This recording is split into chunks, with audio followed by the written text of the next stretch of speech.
I'm glad to have Vicar Madison DeLuca here with us today. For those of you that don't know, Vicar Maddie was with us for a year and a half or so, back in 23-24, and she is finishing up her seminary internship at St. Paul's in Doylestown now, and we'll be looking forward to her review panel for ordination in the fall. So we're glad that she's here with us today, and she will be presenting on neurodiversity and welcome in the church.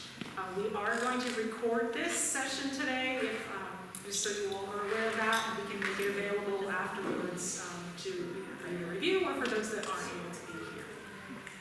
If you have trouble hearing her, just wave your hand and say something, and then I can hook up a mic, but hopefully it'll work without that. Yes. All right. Thank you, everyone. Yes, that is my biggest complaint this year. I got a higher woman voice, and people always can't hear me, so that's okay. So yes, my presentation today is called Welcoming Every Mind, Neurodiversity and the Church. So a little bit about our time together today. I want to chat a little bit about our topic today and why it's so important to me and my ministry. This is the core of my calling, and I look forward to sharing with you. Next, I want to define our terms a little bit. For how many of you is neurodiversity a new word? Right? That's okay. That's okay. We're not going to be shy. I'm hoping that we can walk away today with a basic understanding of what this term is and why it was introduced. In this, we're also going to take a look at our church-wide body, the ELCA, and see what they have to say about inclusion in ELCA theology. Then we're going to identify some common barriers for neurodiverse people. What is it about worship or some worship styles that can make it hard to participate? And then finally, we're going to move to some practical examples of way to make church more welcoming for neurodiverse people. I'll lift some examples up of what I've seen here at God's Love and what I remember. And I'll also bring forward some other examples from other congregations or new ideas that I've seen that I really like as well. So, a little bit about me and why this is important to me. Other than the title of vicar and soon to be pastor, one of the titles that I wear the most proudly is sister. To the right is my twin sister, Mackenzie. To the left is my mom. This picture was taken when they came to see me for my senior chapel service at Princeton Seminary. When Mackenzie and I were just 3 years old, she was diagnosed with autism and was characterized to be on the severe side of the spectrum. Severe can manifest itself in many different ways. The spectrum is not linear. For my sister, she is nonverbal and often struggles with sensory processing. Worship has always been a challenge for my family. We've never been able to sit together. My sister and mom sit in a room adjacent to the nave, while I sit in the pews often by myself. It wasn't until the congregations that I've been a part of started thinking about these things and how we worship together as a family started to change. I'm not here as an expert today. I'm not here as a consultant who is coming in to overhaul life here at God's Love and change culture. I'm here to brainstorm with you today to start a conversation as someone who has been thinking about these things and experiencing them for a little bit. So what is neurodiversity? Neurodiversity was first coined in 1998 by Australian sociologist Judy Singer.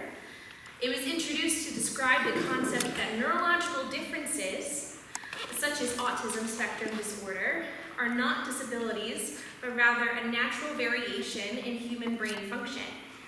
Although this term was first introduced in 1998, it has gained momentum in general conversation over the past 5 to 10 years. According to Psychology Today, while the movement is the strongest in the autism community, it encompasses a wide array of neurological experiences, including epilepsy, Tourette syndrome, mania, depression, hallucination, dyslexia, migraines, and synesthesia, and more. It emphasizes the fact that many of these experiences cannot be clearly delineated from one another. No two people with the same diagnosis will experience the world or their bodies the same way. Many people are diagnosed with neurological conditions will also have experience so-called comorbid conditions. It's common, for example, for a person to experience both epilepsy and migraine, or autism and synesthesia. In my family, my sister has autism, but she also has epilepsy and migraines. So neurodivergent individuals might experience worship in ways that aren't always visible but are deeply felt. And many neurodivergent people have experienced church as exclusionary, not because of intention, but lack of awareness. So something that Nick Walker is the one that coins the term the neurodiversity paradigm, which contains these 3 points. Neurodiversity is a natural and valuable form of human diversity. The idea that there is one normal or healthy type of brain or mind, or one right style of neurocognitive functioning, is a culturally constructed fiction, no more valid and no more conducive to a healthy society or the overall well-being of humanity than the idea that there is one normal or right ethnicity, gender, or culture. The social dynamics that manifest in regard to neurodiversity are similar to the social dynamics that manifest in regard to other forms of human diversity. For example, diversity of ethnicity, gender, or culture. These dynamics include the dynamics of social power inequalities, and also the dynamics by which diversity, when embraced, acts as a source of creative potential.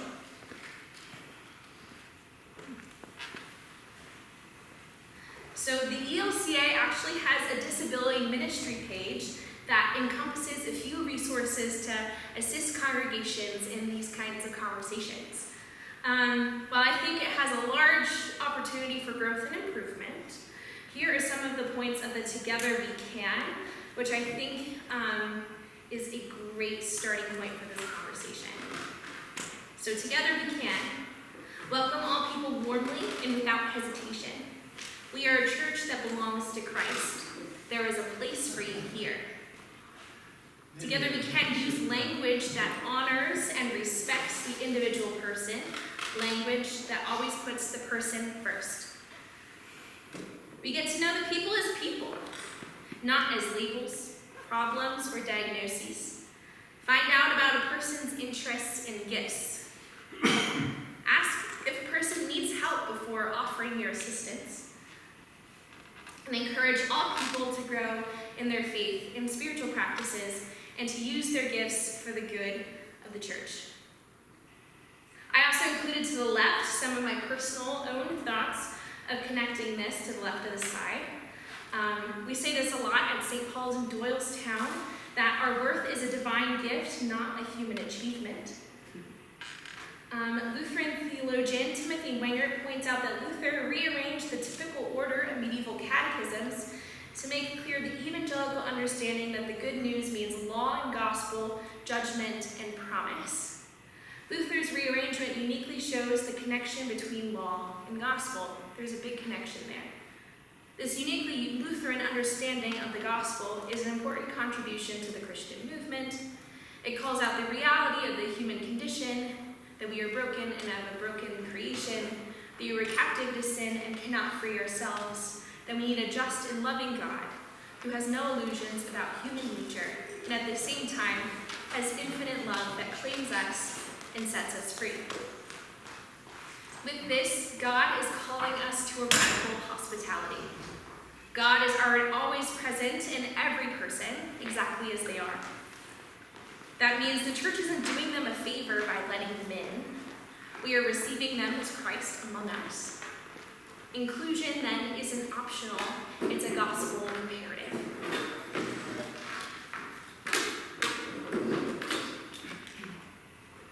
So now we're going to talk about some common worship barriers, but I want to give you some time to talk first soon.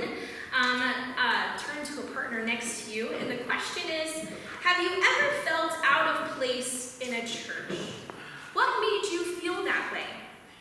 I'll share a story first. So my first year of seminary, I was in a class that was working with a couple congregations in the area. The seminary had some grant money that if they chose to work with the seminarians, we would go in and kind of revitalize a ministry that might have faded away due to COVID, or think together about something new. I was assigned to a Lutheran church in the middle of Trenton, and I was very excited about it because I was the only Lutheran in the class. And so worship was, let's say it was supposed to start at 9, and so I pulled in the parking lot around 8:30, which seems kind of like typical to our culture. Everyone was here to meet me at 8 o'clock this morning. The door was open before I even got here. But not in this situation in Trenton. I got there and I went to the front door. The front door was locked. I went around to the side door. The side door was also locked. I then circled the building about 3 times. I don't have a good sense of direction. And there was an office door in the back. That was open. I walked through, and people looked very confused on why I was there. And it made me feel like a little bit of an outsider, which I was in that situation. It wasn't very clear on how to get to the worship space, so I then meandered until I finally made it into the worship space. Worship didn't start until like 9:15. There wasn't any bulletin for me to follow along to see what was happening or what the flow was. And the part that was the weirdest is during announcements, the pastor knew that I was coming. The pastor was the only one who knew I was coming. He walked back and said, "Did any new people want to introduce themselves?" So I raised my hand. I kind of regret that at this point. And he walks back and he says, "Hi, what's your name and what's your social security number?" I said, "Excuse me." I said, well, I explained who I was and why I was there. Did not give my social security number. That's not good. And he was trying to ask for my bank account balance next. I guess with having Princeton behind my name, he thought I was rich. Little did he know, was not the case at all. Barking up the wrong tree for that one. But I felt really uncomfortable. I was put on the spot. There wasn't any pattern for me to follow, and it overall was not very hospitable in that situation. But that's my story. How about you pick a partner and share for about 5 minutes? Is there a time where you felt out of place in a church, or what made it feel that way? So share with a partner for about 5 minutes. That's what I'm supposed to do.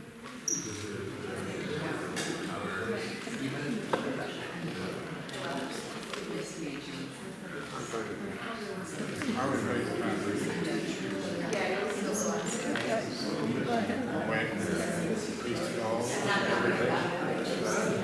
It was a joke, but it did not land.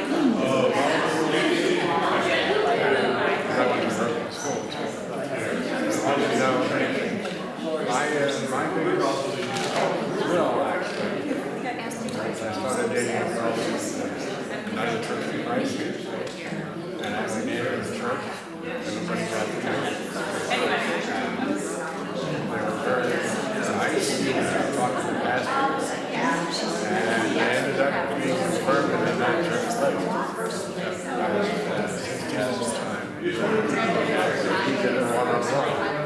That's the first time I ever did that.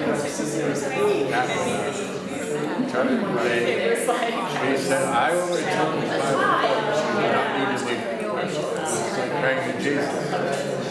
You don't leave it. You pray to your mother, or for me, and I'll pray for you. And that was Pastor Mark said, "You can pray to Jesus. Yeah. You can read the Bible anytime you want." As soon as I got a Bible,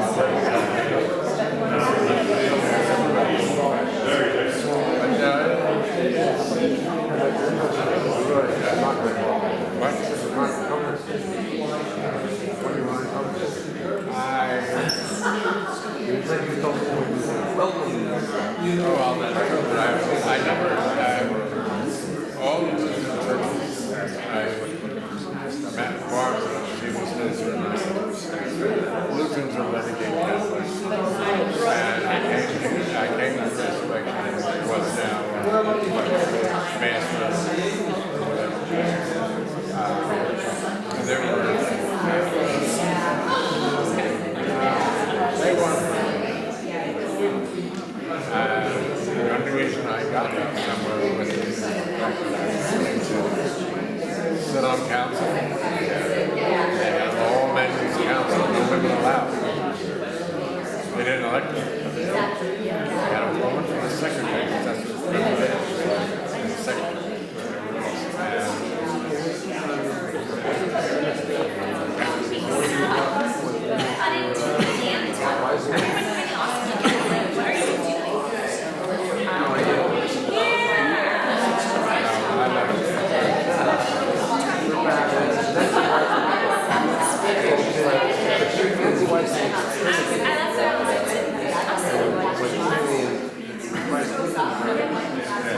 But then they merged with. Well, we left the church in 1990. And then there was Warren Wellick was the pastor. Before that, it was. I'm going to bring everybody back. Now, would somebody be willing to share maybe one of the things that they talked about? Yes. I'm going to say what I didn't talk about, but this is when I felt uncomfortable. When I was moving into Morrisville, I drove past Resurrection Lutheran Church every day. Every time I was looking for the place, and it was like, that's going to be my church. It's going to be right near where I live. And so I went to church service the first Sunday there. It was a Matins. I'd never been to a Matins in Green Kimball, so I had no idea what a Matins was like. So it made me feel uncomfortable. Yeah. The expectation was unclear, and there was nobody there to help you guide and figure out what the heck's going on. And I obviously didn't go there. You obviously didn't go there, because here you are. Does anybody else want to share? I'll take another story. That's what I should. Well, we talked about this. We were brought up Catholic, like a lot of folks probably in this room. And then we were going to non-denominational churches, Methodist churches for years. Yeah. And then went back to a Catholic church for a funeral. The wedding didn't make a difference what the event was. And did not feel, we were basically told we couldn't receive the sacrament of Holy Communion. Yeah. And obviously we looked at it differently than they did, but to me, it's how you interpret it. It's a symbolic thing, you appreciate it, and we were basically told we were excluded from the service, from that part of the service. Yeah. Not a good feeling. Communion's such a deep emotional thing. Is we're all connected. That's how we are all connected together as Christians. That's how we connect with God. It's one of the many ways to connect with God. And to be excluded from that is really uncomfortable. So I totally get that. Thank you for sharing. So now I'm going to talk about some common worship barriers. One is overstimulation. So bright lights, some echoey sounds, and some chaotic transitions. Rigid expectations. Having to sit still the right way. You have to do eye contact. Speaking at the right moments. Social stress. Being singled out for a welcome required participation. I had social stress in my story. And often language, using brokenness metaphors that imply neurodivergence is sinful or less than. So I came up with these, what I'm calling principles of inclusive design. So there's core practices. One is predictability. So you share your service outlines with a visual schedule or what to expect materials. Sensory support, low stimulation spaces, headphones, dim lights, reduced incense if there's a church that does that, or bells. Some flexibility. Normalize movement that might be untraditional. Normalizing silence, stimming, or breaks. What's stimming? It's a way that normally, especially like a neurodivergent person, uses usually like a body or like a verbal cue to kind of regulate their own body in a way. So my sister growing up, she did a lot with her hands, so you would see her flapping her hands a lot. And that was the way she normalized her body. So that's kind of what stimming is. Great question, Ken. And then breaks. Communication, so visual cues, kind of know what's going up next. Minimal sarcasm. Multiple ways to engage with what's happening. So with speaking, maybe some writing, or just the ability to sit quietly. And the theological language piece. So watch for phrases like fix, heal, or burden, and opt for diverse, whole, or my personal favorite, beloved. So predictability at God's love. Your awesome website. Thanks, Susan, and anyone who's breathed any sort of life into your website. I love your website because it is so accessible to somebody who is coming here for the first time, at least in my opinion. Now let's say Kyle and I are having a date night and we're gonna go to a new restaurant. What's the first thing that you do before you show up to the restaurant? You Google them, right? You look at their website, you see what's on the menu, and sometimes you may know where the parking is, things like that. I believe a church website has a similar function, and should be doing that as well. So the one thing that I also really love, let's see if we load here. Oh yeah. Where's this page that I really liked? You have a good FAQs. Yes, what to expect on a Sunday morning. I think this is one of the best things, especially for a neurodiverse person. So it has your schedule of what Sunday morning looks like here every week. So like 8:45 to 9:45, it tells you that you're going to get more traditional liturgy and hymns, and this is what's going to be there. During the education hour, it tells you what's available. Same thing for 11 to 12. And it tells you it shows you the flow of what life looks like here. I think that's really great. And then your FAQs here at the bottom, it helps really connect with somebody who might need to prepare more at home before they come here to worship. I also follow you guys on Facebook, and you guys are also engaged really well on Facebook. I don't have Facebook loaded on here, sorry.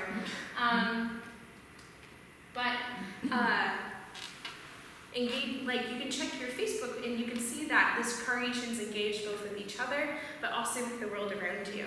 And so having that kind of shows the story of what's happening here. That shows that predictability. And so it's another great value to your ministry. Also, online worship. I know some of you first came here and connected with God's love first online during the pandemic. Having that is also a great resource for predictability. I used it again to study this week to make sure I have your flow of worship down. You can look and see, oh, there's kind of the people that I'll see on a Sunday morning. Here's what worship looks like. You can watch at home in the safety of your own space before entering a new one. Some other predictability examples. Upper Dublin Lutheran Church in Ambler, PA. I don't know if anyone's ever heard of Upper Dublin. They also have a really great what to expect page, where they talk about this is a relaxed and friendly atmosphere. This is how we dress normally on a Sunday morning. I love this. We joke that they are like the story of 3 bears. You can visit each one and find a service that feels just right for you. And for here, it talks about how to get there. Are children allowed in worship? How do children interact with worship? That explains it there. Here's the parking lot. And here's how you even get to the worship area. Here's how you get in. And this may sound trivial to some people, but for others, like this is really helpful to just have like a mental game plan, especially for a neurodiverse person, to walk in, have a mental game plan of this is how I get from A, B, C, to D. This is really helpful, another helpful resource. And last is, I was going to pop up Prince of Peace Lutheran Church. You guys have probably heard of them before. Pastor Brady has a really good connection there. I think that was her own congregation for a while. And right now they have launched this joyful noise service, which I think is the coolest thing ever. It is a special needs ministry. They have a couple people there with special needs, such as autism, ADHD, Down syndrome, and they also include families with young children that come to this as well. It's a once-a-month service on the 3rd Sunday of the month, where it's only a half hour long. There's the combination of communion, there's music, there's movement of your body, there's prayer, there's Bible stories, all those big aspects that we love of our liturgy, of a longer worship service, but a shorter and more accessible. So, I just wanted to highlight that as well. Next. Sensory support here at God's Love. I love the design of this building in general, because you have your sanctuary space, but then there's that spot before the cafe where there's still the glass windows. What would you call that area? Do you guys know? The commons area. So the design of your sanctuary with your commons, you can still sit in the commons say if worship is too much or worship is a little overstimulating. So you can still sit in that area but still be engaged, right? It's a window, so you can still be involved in the community while taking that space that you need. I think that's really great, a great thing here. There's emphasis of natural light all throughout your sanctuary as well. Your sanctuary is just built really beautiful. I really love it. So you don't always need those like harsh LED lights because it is a more warm, lighted, welcoming place. And I wanted to highlight your children's Christian education. It's really accessible in multiple ways. They have worked on revamping your classroom styles, so they sit in the traditional classroom, but then they also get together once a month and have a big, like, one-room schoolhouse style classroom type. And so that is accessible for different children in different ways, and is another example of sensory support. Other sensory support options, I call this, the first is the sensory sanctuary. I wish I had a picture with me, but I didn't. But having like a small model of the church or the sanctuary that you're in, with maybe like a small little pastor, a small little altar, little communion pieces, it helps destigmatize the worship being like unattainable, untangible. So that's like another resource I've seen before that I liked. And sensory support bags as well. I don't know if you've seen your grandkids, especially with those little fidgets, maybe the little puppets that you've seen. They're kind of like a, what's the? Spinners. Like a rubber, there's the spinners, yeah, the spinners were big for a while. Yes, that's another fidget. Neurodivergent child had lots of Yes, but having resources like those on hand are another way to help be more accessible for sensory support in worship. Thank you. Flexibility. Flexibility is one of the most powerful ways that we can make worship more inclusive, especially for neurodivergent individuals. It means loosening our assumptions about what participation should look like. For example, movement during worship, maybe some rocking or some fidgeting or stimming like we were talking about earlier, might not be signs of distraction, but of self-regulation. We can normalize that by modeling acceptance or even naming it from the pulpit. Some people engage deeply through quiet reflection rather than speaking out loud. Offering alternative responses like journaling, drawing, or even just sitting in silence can be just as meaningful. Flexibility also means rethinking the expectation that everyone can stay seated and still. It's okay to have a quiet area outside the sanctuary, or to reassure people that stepping out isn't disruptive, it's supported. And most importantly, flexibility invites us to reconsider how we define reverence.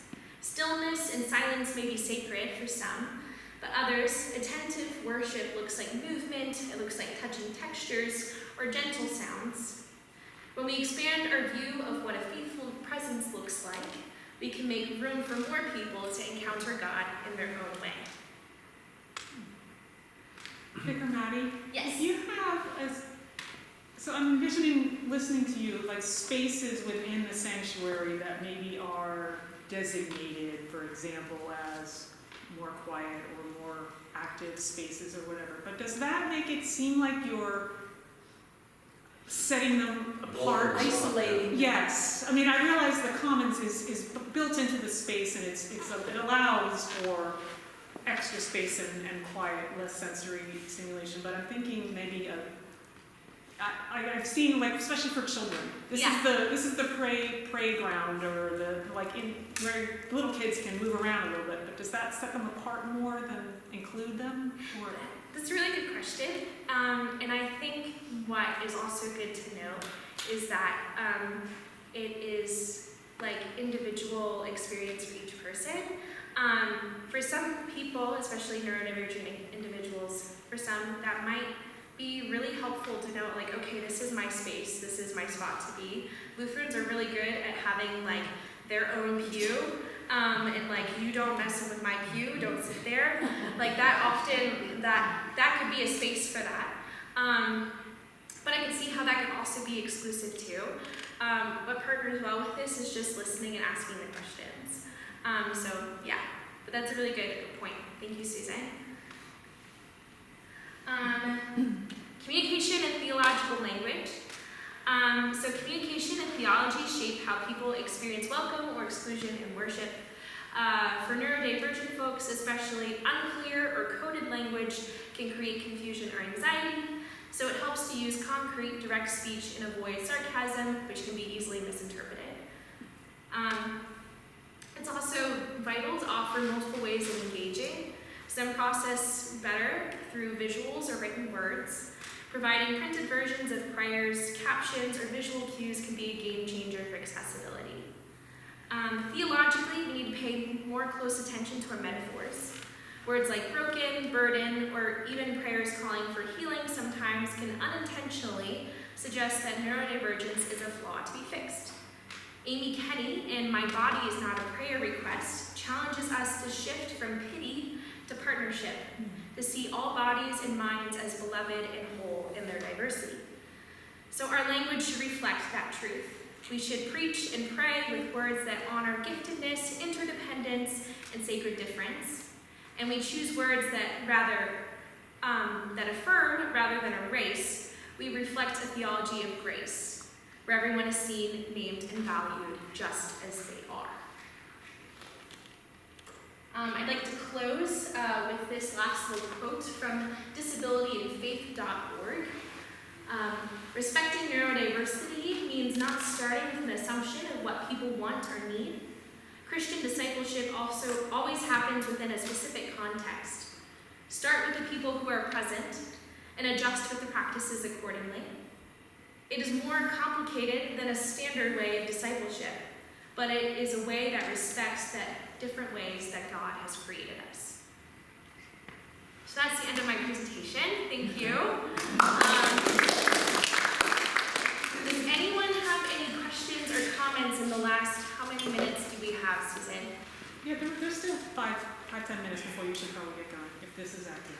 Okay, so we still have about like 5-10 minutes. Does anyone have, yes? Vicar really opened up my mind in a lot of areas that I didn't expect. Just, you're almost mentioning that neurodiversity is not a disability. It's maybe another word would be abnormal normal, but even that may not be right. But then I looked at the slide before that, you had disabilityandfaith.org. Yeah. So I'm a little confused because Sure. I always thought of it was a disability, but the definition that you offered is so wide and diverse. When you included migraine, which to me is another, comorbid condition that may or may not be, combined with any form of any of these other. So there's a lot to it. There's a lot to it. It's a very broad definition. It's very broad, and I think it's broad for a reason, because some of the terms of disability in past history have just used to put somebody in a box, to like other than. Neurodivergence, to me, the way I see it, is a more welcome, like we're together, this is just the way we are, we're all just a little bit different. Neurodiversity, we're just a little different. The website was called disabilityandfaith.org, I think just so people could find it, because people are still using those words like disability, and it's okay. But expanding how things might look and what that might look like. It's still a growing, fluid, evolving conversation. Thank you. Any other comments or questions for me? Yes, Megan? I just wanted to bring up the idea of masking with neurodiversity and the idea that especially as we grow older, many neurodivergent people find that they develop skills for fitting in more socially acceptable ways, but that takes a toll. It comes at a high cost, and part of that cost is it's exhausting. It's basically preventing people from ever really seeing who you are. And there's this idea of having a social battery, and we all have social batteries. But for some people, that social battery is a lot lower. And if you come to church and you need to act a certain way to be accepted, that can be exhausting. And then, the next half of your week, you need more rest and can't really do as much with other people. And I say this as a neurodivergent person, that it's just something that would be a great conversation to have. Yeah. Thank you so much, Megan. I think the conversation's still going. That's such an important point. I also am a person with a low social battery. That's just because I'm an introvert at heart. So my energy is filled by alone time and refilling that way. Other people's energy can be refilled in community and seeing each other, and so there's lots of different ways to be filled, but that masking is a really good, important point. Thank you. I can take one more, I think. Yes. I just wanted to share that I really appreciate this conversation happening, and when I saw it was on the agenda, I was very excited. My older daughter is neurodivergent in several comorbid ways, but she is also highly intelligent and can put on her social mask fairly well.